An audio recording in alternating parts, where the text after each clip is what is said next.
Hello students, good evening. कैसे हैं आप सब? होप आप सब बढ़िया होंगे। आज की क्लास में हम डिस्कस करेंगे tax rate of other SSC. बाकी जो एसएससी रह गए हैं हमारे, उसके टैक्स रेट क्या क्या है। जैसे कि कंपनी में क्या टैक्स रेट, एसएस का मतलब तो आपको पता होगा। Assessee means the person who is liable to pay tax or any other sum under this act. मतलब इनकम टैक्स में जो पर्सन एसएससी, जो पर्सन टैक्स देने के लायबल होता है, या अदर कोई सम भी, मतलब जिसकी पेनल्टी इंटरेस्ट वगैरह देने के लिए भी लायबल होता है, तो वो पर्सन एसएससी हो सकता है। SSC all person are not accessible और एसएससी आर पर्सन, ये आपको याद रखना है। जिसकी सब पर्सन एसएससी नहीं होते, बट एसएससी जो होता है सब एसएससी पर्सन होते हैं। ओके, अब हम देखते हैं tax rate of other assessee. Other assessee जैसे कि local authority, firm, company, foreign company में क्या रेट है, क्या किस रेट पर वो टैक्स पे करते हैं। जैसे कि डोमेस्टिक पर क्या रेट है, कोऑपरेटिव सोसाइटी पर क्या रेट है, ये हम देखते हैं। So let's get started. अभी हम देखते हैं कंपनी में टैक्स रेट है क्या रेट है, मतलब कंपनी किस रेट से टैक्स पे करता है। जैसे कि कंपनी जो होता है जनरली हमारा दो तरह का होता है। जैसे कि फॉरेन कंपनी में होता है, डोमेस्टिक कंपनी में होता है। डोमेस्टिक तो कंपनी फिर भी दो तरह के होते हैं, एक बड़ी कंपनी होती है, एक छोटी कंपनी होती है। पहले तो हम देखेंगे कि फॉरेन कंपनी में टैक्स रेट क्या है। फॉरेन कंपनी वाले जो है उस केस में पहले तो रॉयल्टी इनकम अगर उस फॉरेन कंपनी का होगा तो स्ट्रेट फॉरवर्ड वो लोग देंगे 50%। अगर नहीं होगा तो एनी रॉयल्टी इनकम क्या है, ये हम पीजीबीपी के चैप्टर में देखेंगे। अब हम देखेंगे फॉरेन कंपनी अगर एनी अदर कंपनी होगा तो 40%। बेसिकली हमको याद रखना है 40% फॉरेन कंपनी वाले केस में। अगर रॉयल्टी इनकम होगा तो फिर 50%, अदरवाइज 40%। देन डोमेस्टिक कंपनी में क्या होता है, डोमेस्टिक कंपनी में हमारा क्या होता है, एक तो दो कैटेगरी होता है, एक तो छोटी कंपनी, दूसरा होता है बड़ी कंपनी। छोटी कंपनी बड़ी कंपनी कैसे सेग्रीगेट करेंगे, अगर 1920 में उसका turnover does not exceed 400 crore अगर नहीं एक्सीड किया, मतलब 400 करोड़ से ज़्यादा नहीं गया, फिर तो वो क्या हो गई, छोटी कंपनी। उस केस में लगेगी 25%। अगर एनी अदर कंपनी हो गई तो उस केस में लगेगी 30%। मतलब दोबारा मैं रिपीट कर लेती हूँ। पहले तो दो कंपनी होती है, उस केस में दो तरह की कंपनी होती है, एक तो फॉरेन कंपनी, दूसरा होता है domestic company. Foreign company generally 40% लगता है, अगर रॉयल्टी इनकम होगा तो 50% लगेगा। ये पीजीबी के चैप्टर में हम देखेंगे रॉयल्टी इनकम क्या है फॉरेन कंपनी वाले चैप्टर में, केस में। देन डोमेस्टिक कंपनी में क्या होगा, डोमेस्टिक कंपनी दो तरह के होता है, एक तो छोटी कंपनी, दूसरा होता है बड़ी कंपनी। छोटी कंपनी मतलब अगर किसी कंपनी का टर्नओवर 1920 का हमारा चेक करेंगे, पहले यह 1819 था, अब यह 1920 है। 1920 का चेक करेंगे, अमेंडमेंट के बाद इसका हो गया है 1920 का अगर टर्नओवर उसका नॉट एक्सीडिंग 400 करोड़, अगर 400 करोड़ से ज़्यादा नहीं गया तो वो हो गया छोटी कंपनी। मतलब छोटी कंपनी केस में 25%। अगर वो एनी अदर कंपनी मतलब बड़ी कंपनी केस में हम 30% लेके चलेंगे, जनरली 30%। एंड 1920 का अगर टर्नओवर 400 करोड़ गया तो 25% नॉट एक्सीडिंग, मतलब 400 करोड़ तक ही रहेगा। देन तो 25%, उससे ज़्यादा गया तो 30%। ये आपको याद रखना है। ओके, ये था कंपनी वाला का टैक्स रेट। अब हम देखेंगे कि कोऑपरेटिव वालों का क्या है। कोऑपरेटिव सोसाइटी वालों के केस में क्या होता है कि कोऑपरेटिव वाला तो पहले अप टू 10,000 तक 10% टैक्स है, 10,000 से 20,000 तक 20% है, 20,000 अगर ज़्यादा गया तो 30% है। ये है उनका स्लैब। बेसिकली ये तो स्लैब है। उसके बाद कोऑपरेटिव वालों का भी और एक कॉन्सेप्ट है। जैसे कि हमारा था ना ऑप्शन 2 में जो था 115 बीएससी था, वैसे उनका भी एक कॉन्सेप्ट है 115 बीएडी, मतलब बैड। वो था बीएससी, ये है 115 बीएडी। इस केस में कोऑपरेटिव सोसाइटी वाले केस में इसमें क्या लगेगा, पहले तो 22% फ्लैट रेट लगेगा, 22% के ऊपर 4% सेल्स लगेगा। देन सरचार्ज जो लगेगा फ्लैट 10% लगेगा। ओके, ये है सेकेंड ऑप्शन। मतलब जैसे कि हमारा इंडिविजुअल केस में दो गेट था, गेट नंबर 1, गेट नंबर 2, वैसे ये केस में भी कोऑपरेटिव सोसाइटी में दो गेट है, gate number 1 and gate number 2। अगर हम सेक्शन 115 बीएडी लेते हैं तो पहले तो हम 22% देंगे टैक्स, उसके ऊपर 4% सेस, देन 10% सरचार्ज भी देंगे। उसके इन तीनों को अगर ऐड करेंगे 25%, 168, ये होगा इफेक्टिव रेट। अगर एग्जाम में आया इफेक्टिव रेट क्या है कोऑपरेटिव सोसाइटी का, तो वो होगा 25.168। कैसे हुआ ये देख लेते हैं। कुछ लोग हो गए जैसे कि ऐड करते चलेंगे, ऐसा नहीं होगा।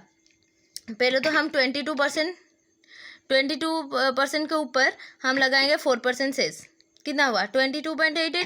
देन 10% सरचार्ज, कितना आया 25.168।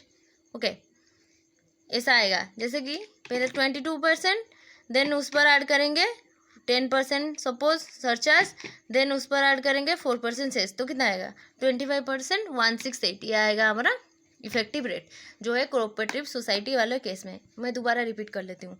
कोऑपरेटिव सोसाइटी केस में क्या होगा, 2 गेट होंगे, जैसे कि गेट नंबर 1, गेट नंबर 2।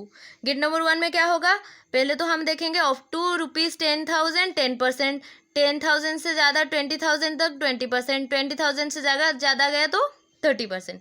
ये है उनका स्लैब। अब 115 BAD यूज़ करेंगे। 115 BAD अगर लेंगे तो इस केस में क्या देंगे, अगर इससे भी कुछ बहुत सारा बेनिफिट छोड़ना होगा, ये बेनिफिट भी सेम सिमिलर है जो ऑप्शन 2 में बेनिफिट था ना इंडिविजुअल केस में, बस वही सिमिलर है, ऑलमोस्ट सिमिलर है। मैं आपको लिस्ट भी दे दूंगी। 115 BAD जो है उस केस में 22% रहेगा। पहले तो फ्लैट रेट रहेगा 22%, उसके ऊपर पहले तो 10% सरचार्ज रहेगा एंड 4% सेस रहेगा। हेल्थ एंड एजुकेशन सेस जो है वो 4% रहेगा। तो इफेक्टिव रेट क्या आएगा 25.168। ओके, ये है हमारा कोऑपरेटिव सोसाइटी वाले केस में। अब देखते हैं हम लोकल अथॉरिटी। अब हम देखते हैं tax rate of partnership firm. Partnership firm के ऊपर 30% लगेगा एंड लोकल अथॉरिटी के ऊपर वही 30% लगेगा। ये है दोनों का टैक्स रेट। अब हम देखते हैं जैसे कि AOP एंड BOI भी होता है, उन केस में क्या टैक्स रेट लगेगा। जैसे कि सेम एज सरचार्ज लगेगा, जो same MR same as individual लगेगा।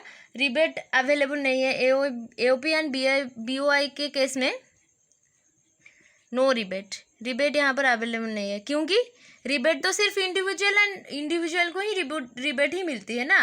AOP BOI को कैसे मिलेगी रिबेट, तो नहीं मिलेगा। रिबेट अवेलेबल नहीं है, रिबेट तो किसी को भी नहीं मिल सकता। अब हम रिबेट के कॉन्सेप्ट इस क्लास में डिस्कस करेंगे।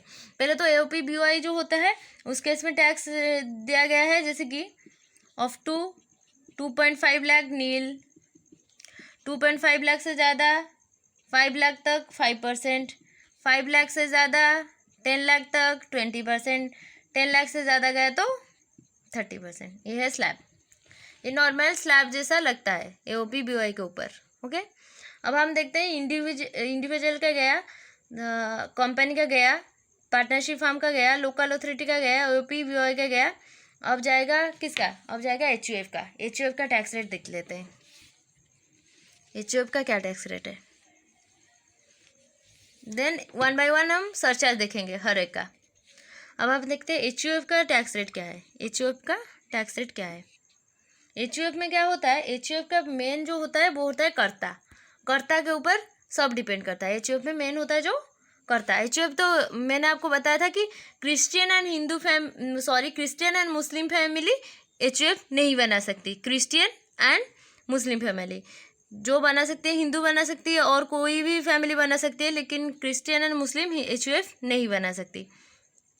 HUF 2 तरह का होता है, जैसे कि दाया भाग और मिताक्षरा, ये आपको याद रखना है। HUF में जो मेन रोल प्ले करता है वो कौन प्ले करता है,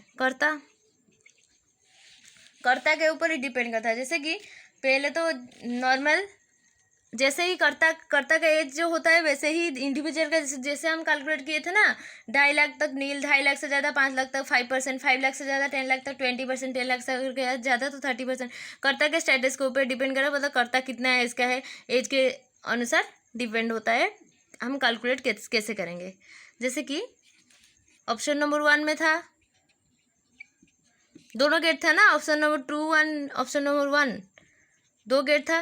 पहले गेट में क्या था, up to 2.5 lakh nil, 2.5 lakh से 5 लाख तक 5%, 5 लाख से ज़्यादा 10 लाख तक 20%, 10 लाख से ज़्यादा गया तो 30%। ये है स्लैब। एंड ऑप्शन नंबर 2 में क्या था, ऑप्शन नंबर 2 में था पहले तो 2.5 लाख तक नील था, 2.5 लाख से 5 लाख तक 5%, 5 लाख से 7.5 लाख तक 10%, 7.5 लाख से 10 लाख तक 15%, 10 लाख से ज़्यादा 12.5 लाख तक 20%, देन 12.5 से ज़्यादा 15 लाख तक 25%, 15 लाख से ज़्यादा आ जाएगा तो 30%। ये है स्लैब। जैसे कि इंडिविजुअल वाले में होता है वैसे ही एचयूएफ वाले में होता है। ओके, अब हम सरचार्ज जो देखें, सरचार्ज भी सेम है, एमआर भी सेम है, हेल्थ एंड एजुकेशन भी सेम है, इंडिविजुअल का जैसा है वैसा है, पर रिबेट नहीं मिलेगा, क्योंकि रिबेट तो सिर्फ इंडिविजुअल को, रेसिडेंट को ही रिबेट मिलता है। मैं रिबेट के कंसेप्ट में आपको बताऊंगी।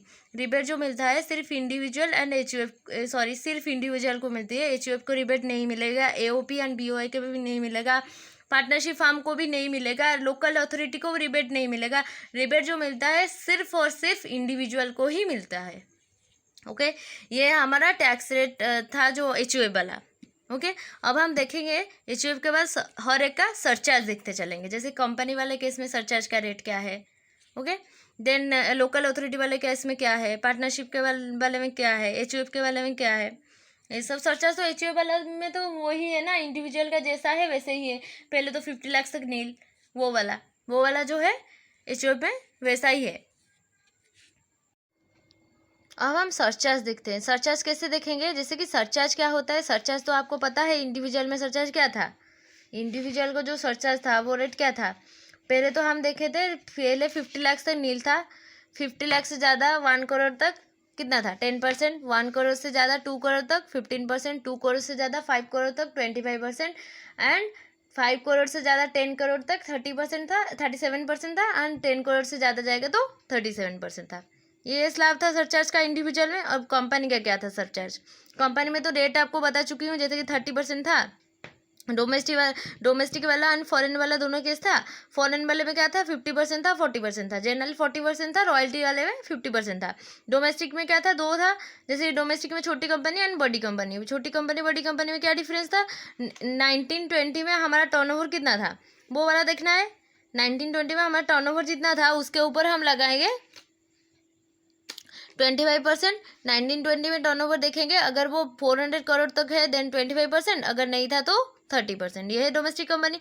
अब यहाँ पर सरचार्ज कितना लगाना है, फॉरेन कंपनी के इसमें हमको सरचार्ज लगाना है, अगर इनकम गया 1 करोड़ से ज़्यादा 10 करोड़ तक देन हम लगाएंगे 2%, अगर 10 करोड़ से ज़्यादा गया तो 5%।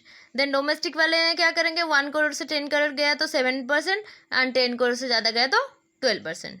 ओके, ये है हमारा सरचार्ज रेट कंपनी वाले केस में। देन कोऑपरेटिव केस में दो कॉन्सेप्ट था, option number 1, option number 2।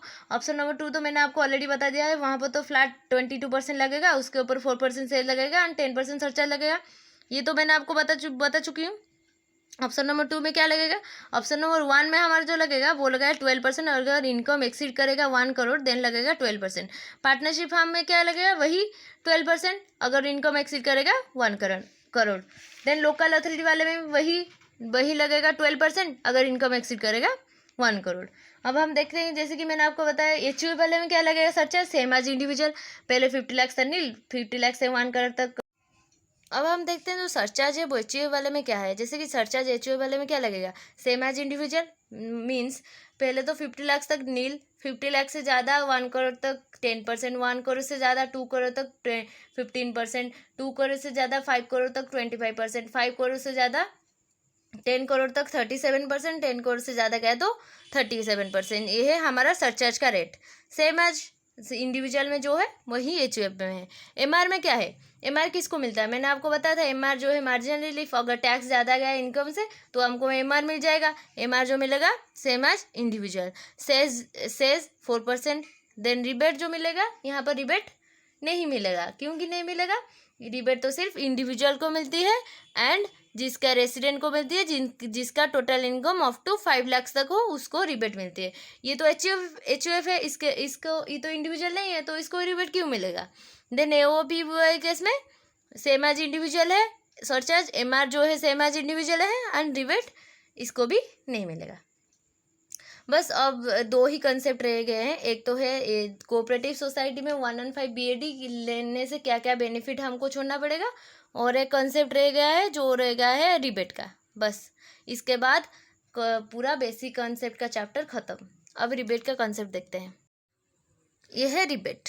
Rebate है अंडर सेक्शन 87 कैपिटल है। रिबेट जो मिलता है वो रेसिडेंट को मिलता है, हर एक इंडिविजुअल को मिलता है जिसका टोटल इनकम 5 लाख तक हो उसको ही मिलता है, except long term capital gain 112A, मतलब 1 और 2 वाले को मिल जाएगा। 1 और 2A वाले को नहीं मिलेगा। रिबेट जो मिलता है वो सिर्फ रेसिडेंट इंडिविजुअल जिनका total income up to 5 lakh तक हो उनको मिल जाता है। देन रिबेट का लिमिट जो है 12,500 और 100% of tax which ever is less, मतलब इन दोनों में से जो लेस होगा वही तक की, मतलब मैक्सिमम हमको 12,500 तक की रिबेट मिल सकता है। काजुअल के इनकम के ऊपर भी हमको रिबेट मिलेगा। काजुअल इनकम मतलब लॉटरी, इवेंटिंग, गैम्बलिंग, इन सब के ऊपर भी हमको रिबेट मिलता है।